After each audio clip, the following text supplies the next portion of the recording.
Kritika Sharma is Digital Advertising Director of Condé Nast India, and she's going to moderate this wonderful, panel discussion between Gitanjali Saxena, who's a business head of B2C e-commerce platform Tata Click Luxury, and Gaurav Singh Kushwaha, who's founder and CEO of the jeweler Bluestone. Go ahead, Kritika. Thank you, Laura. Thank you very much. Hi, everyone. Welcome to the session on Deciphering India Luxury Omni-Channel Strategies. Before I begin, I would like to thank Gaurav and Gitanjali for your time. I think without further ado, we'll start with our session. We'll start with your presentation, Gaurav, on introduction on your business and things you would like to share with us and our audience. Sure. Thanks, Kritika. Hello, everyone. Pleasure to be speaking with all of you today. Let me start by telling you a little about Bluestone. Yeah, I hope all of you can see the slides that I prepared for the meeting. So Bluestone is India's #1 omni-channel jewelry brand. We started in 2011 with a very core focus on online. And for first 6 to 7 years of our existence, we were online only. But we were a very, very focused product brand. What that meant was that all the way from designing to manufacturing, everything was done in-house. Everything was done with a very tight control on the product and on the experience. And the overall experience was only online. And it had worked out very well for us because it had given us a very, very cost-efficient way of launching a direct-to-consumer brand. And we reached out to a lot of customers over the last 5 to 6 years. We've been able to build almost 5 million users who come to our website every month. So we had been able to hit a very good scale by taking a direct to consumer strategy using only online. Now around 2016, 2017, when we started speaking to our customers, we got a lot of feedback from a lot of customers that while they were comfortable buying jewelry up to the price point of, let's say, $1,000 or so online. But beyond that, online only was not something that they were very comfortable with.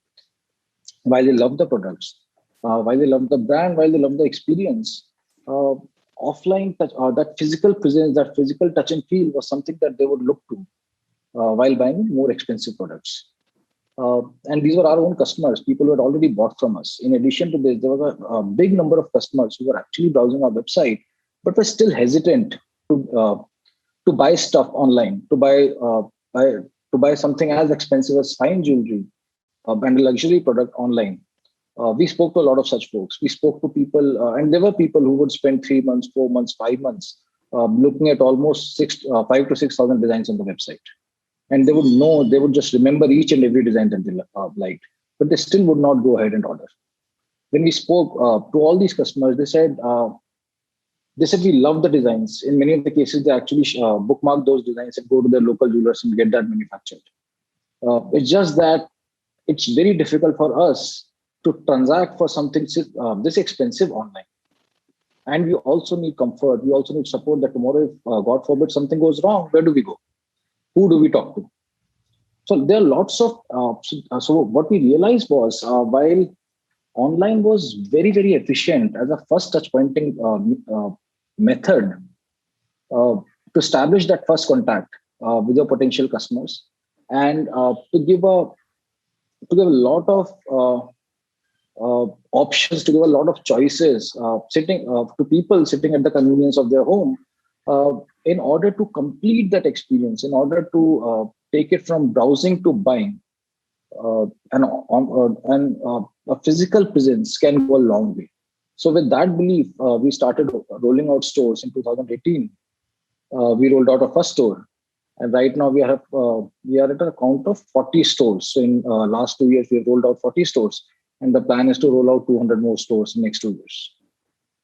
And because of a very strong brand that was already built, because of a very strong connection that we had already made with a lot of customers, with a lot of consumers sitting all across the India, what we realize is the day we open a mall, let's say the day we open a store, let's say in a mall, we see a lot of people who are walking by saying, "Oh, Bluestone has opened a store here." So the familiarity was with the brand was always there, and because of that, almost all our stores become profitable from the first month itself, and provide a very huge scale up to the business that we'd already built. So with that, I'll pass it over to Kritika. Yeah, Kritika. Thank you, Gaurav. It's really interesting to know where the brand is and how brand has actually grown over the years. Gitanjali, over to you. It'll be great if we could, have an introductory slides from you as well. Sure.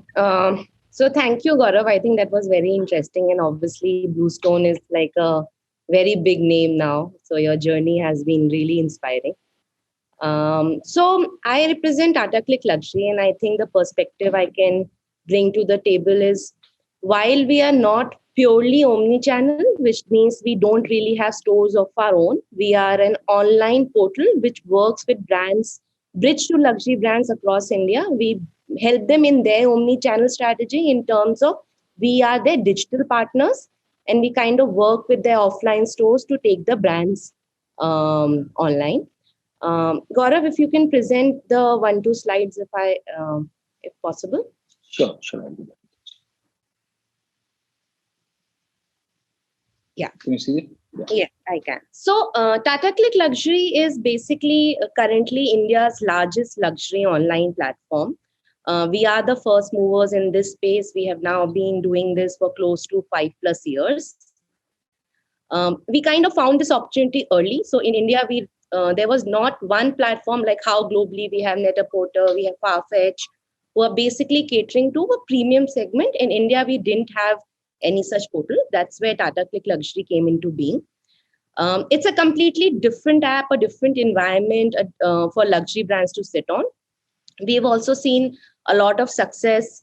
Currently, we have close to 400 premium brands, luxury brands on our platform. Interesting aspect, I think, what we find very interesting, and it has been a great learning experience for us as well, is say in terms of our average order value, and this is blended across categories. It's more than $150.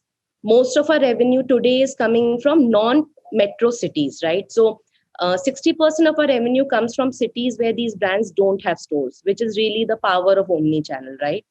A store sitting in Delhi or a Bombay can fulfill orders from Nasik to Calcutta across the country. And India is huge. India has more than 10,500 pin codes, but we don't really have that real estate to open the stores in these places. But there's money sitting. There's customer who wants to purchase, but they don't really have access. So that's really the whole omni-channel digitization piece of it. I think very briefly, what has worked for us and what has been our journey is, one thing is that when we look at omni-channel, and especially because we are getting a lot of brands together, our focus always is to protect the brand image. So today, if you go on our website and if you go to a Moblon store, right, and a brief snapshot is there on the slide, it will feel as if you have entered a Moblon mono store inside the app, right? So it's an app-in-app experience which mirrors what is happening offline. So the VM, the communication, everything is in sync. Similarly, if we look at inventory, it's 100% of the store inventory going online. So omni-channel does not mean that you have to create extra inventory for online and put it in a warehouse. Everything goes seamlessly online. And other services like, you order in store, order online, pick it in store, etc., etc.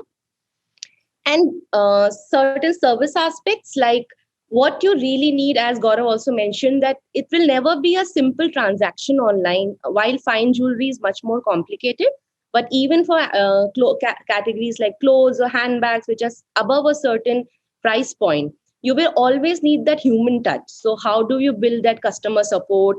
How do you build those service elements like a white glove delivery service or a loyalty program? These really become your success drivers for luxury omni-channel after a while, right? It has to move beyond the basic of add to cart and purchase and add all these experiential drivers there. So I think that is it from my end. We can move on to the discussion points, and I'm sure there'll be a lot more all of us will add. Sure. Wonderful. Thank you, Gaurav. Thank you, Gitanjali. So what we have noticed is that omni-channel experience offers seamless and consistent messaging for each platform and device. So my first question is directed to you, Gaurav. Do you think that omni-channel experience can be a valuable asset for businesses that are looking to deliver a better customer experience? So I strongly believe in that. Having seen that journey, the transformation myself, uh, back in 2011-12 when I started with a very firm belief on online. That okay, online, and having seen that in many other categories, and I've learned on the job in the sense that what I've seen that while many of the categories which are low value categories which do not require a lot of which do not have a lot of experiential component built into them. While many of those categories have moved online because honestly, convenience and price were the only two drivers there. There was nothing else. But most of the categories are much more complicated than that. Most of the categories are much more experiential than that, right? Everything is not books. Everything is not just a plain, simple USB drive wherein you know the specification and all you're doing is you're just buying that specification. So we have seen that across all the categories or across very expensive categories, online has uh, become the medium where people would actually seek information, uh, all their research, whether it's buying a house, whether it's buying a car, whether it's buying whatever it is that they look to buy or experience in general. Online is fast becoming the first touch point for almost all the categories and all the services, right? And then people are a lot more informed, people are a lot more decided by the time they enter into the physical world to complete the same purchase or to complete the same or to take the same service. Now all the time that they've already spent online, that has already generated troves of data. And if only that data can be seamlessly blended with the physical presence where they are walking in, that just takes the user experience to a different level altogether. In our case specifically, when a person walks in and just shares his or her mobile number and then realizes that we have everything on that person, that okay, these are the products you shortlisted, these are the products that you have browsed in your bag, had not even converged, but you still spend considerable time on these products. And we have few of those products in the store. Why don't you have a look at those? That just makes it that much more meaningful. So all the time that was spent online researching for that product has not gone to waste. And you don't have to start from the beginning. Let's say when you're walking into a store, right? Similarly, everything that is being done in store gets recorded and gets added to that person's profile, which is then available online. In our case, again, I'll take a very specific example. What happens is when a woman walks into a jewelry store with so many pieces, while she ends up buying only one or two, because these are expensive products, she likes multiple.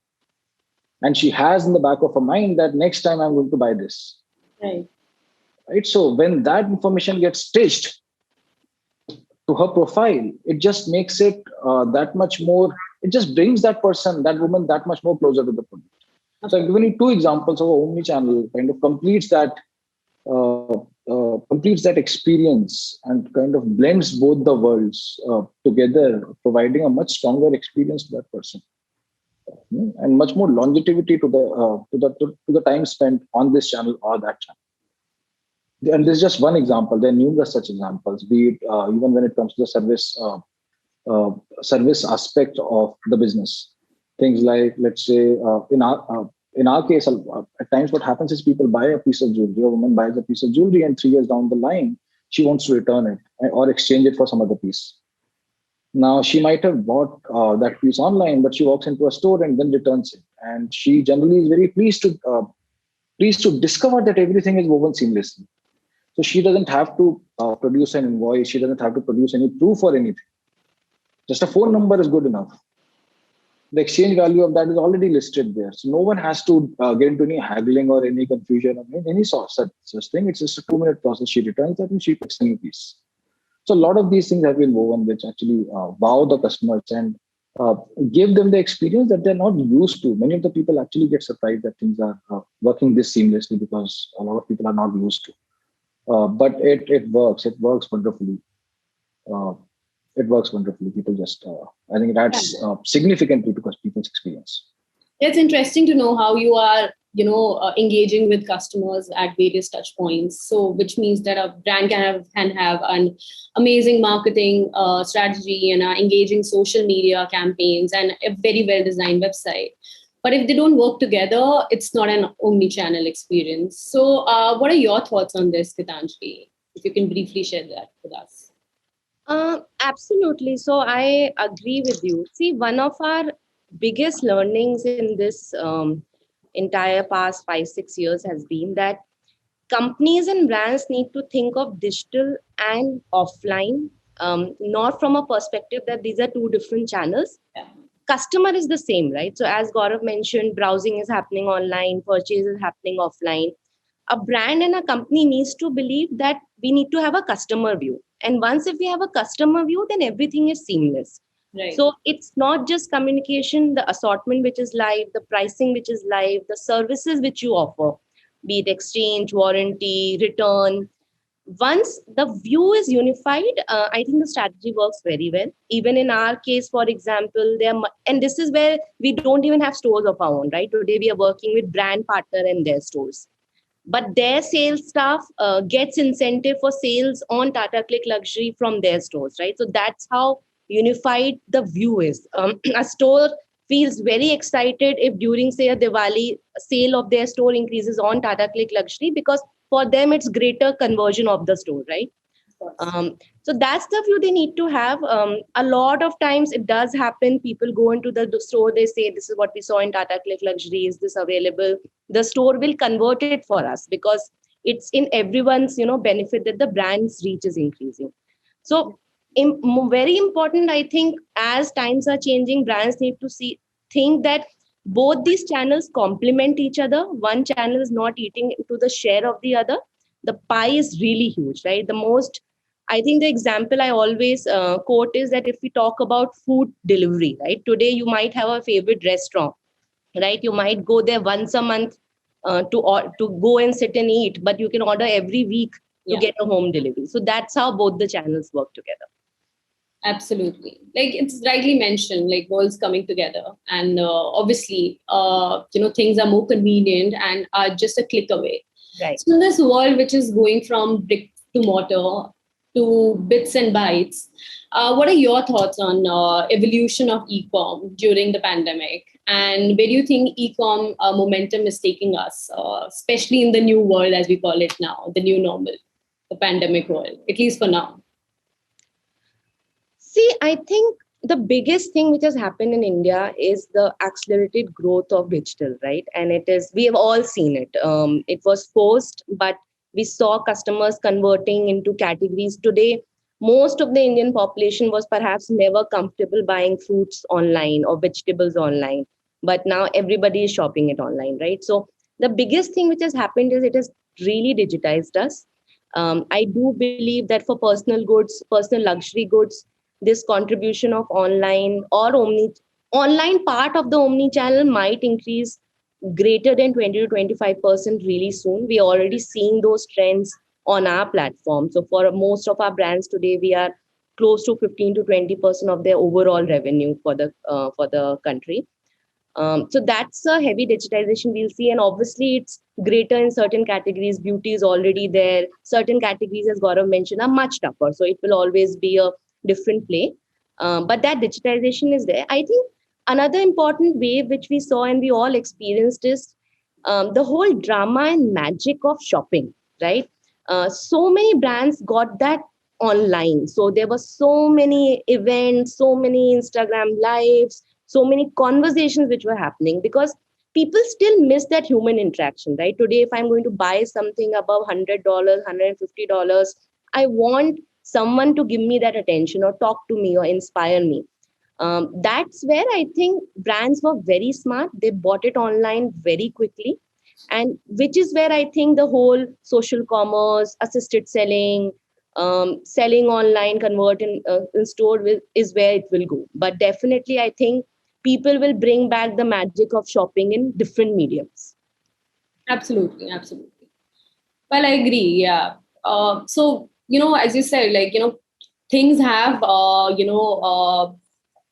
increase in online spends and increase in online traction has increased, and these unexpected events like COVID has definitely added to the popularity of online presence.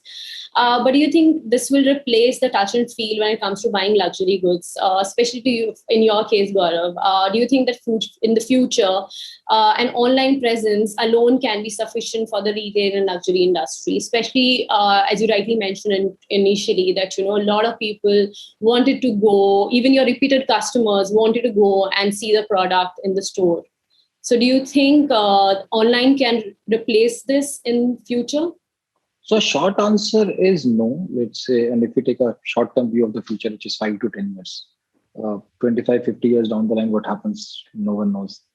But in short term, I believe, so what I feel the pandemic has done is it induced a lot of forced trials. So a lot of people who were otherwise hesitant, who might have taken a lot more pushing, to try it out solely online over next 4 to 5 years, might have done it in the last 2 years. So it accelerated adoption of online. However, I don't believe that it would have changed the end state. So those folks who would have actually been forced to buy luxury items online now, I reckon they would have anyway taken the plunge in next 3 to 4 to 5 years and so on. So and beyond that, there are still many people who, and for these people also, a lot of, so I think the moment they have the option, they would switch back to the natural behavior that they'd had, wherein they would be using both online and physical presence to complete their purchase. Sure. I'm saying for a long time, the world was kind of wedged between online world versus offline world. Which I believe is changing very fast. All exactly, because Amazon's etc. Amazon of the world, they started with very online heavy categories like books etc. And they were only retailers, right? So the products were always available offline. But they made a killing out of retailing those products online, and they played on price and convenience. Right? So they were very successful in the categories where the price and convenience were the only two levers. But for most of the categories, both the world will survive. I think. A bigger threat to a lot of incumbents, not a threat, it's an opportunity also, is the whole omni-channel side of it, and not just the online side, right? So if someone comes and creates a very strong omni-channel leverage on the existing offline business, I think they have a lot to gain. So physical is going to remain a dominant force. However, a nicely layered online presence on top of that physical can take the business to a different level altogether. Interesting. So do you think, like shopping patterns during pandemic changed, especially for the luxury goods, because people were holding on to the money and people were reluctant in spending money on luxury products? Do you see any, shifts during pandemic? We are still in it, but what shifts did you see in last 1 year? And also, what measures did you take to combat that in case there was any shift? So some drastic shifts when it comes to user behavior. So what we had noticed was that people, and I think we all know that people were wary of physical contact.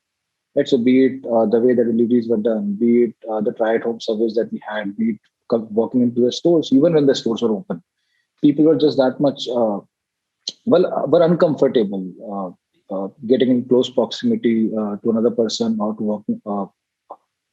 walking into close spaces. So, and in our case, like I had already mentioned, almost all the commerce, almost all the sales that is done offline also, or in physical stores also, everything starts online. Okay, so the kind of behavioral shift we saw was people were a lot more comfortable saying that, okay, let's do it on video chat.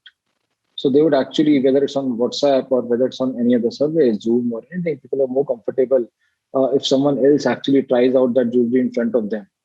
That would give them a comfort of a higher degree than just buying it online.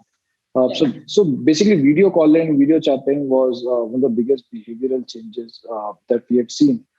In addition to that, because it forced a lot of people to try out online for the first time, what we had also noticed was that a lot of customers, so the questions and queries that people had, uh, those increased drastically.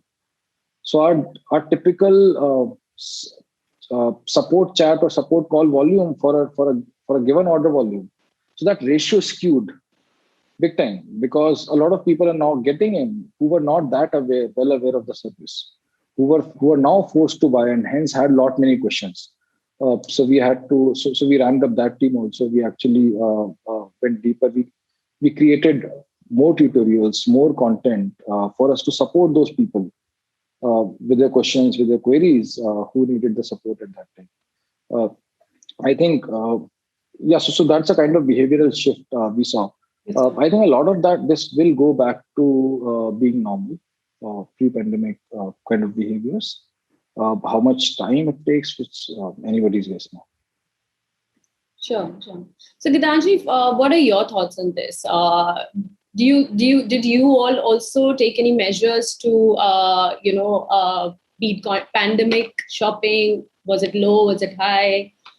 So if you could share your thoughts also on this. So clearly, I think we saw two big trends. One was buy less but buy better, right? And this really came out in terms of our average order values increasing, and also a lot more success in brands which were around sustainability or organic, right? So we saw this huge trend, and it's really continuing. I wouldn't say that it's the most overpowering trend, but it's definitely a growth trend we are observing in our categories.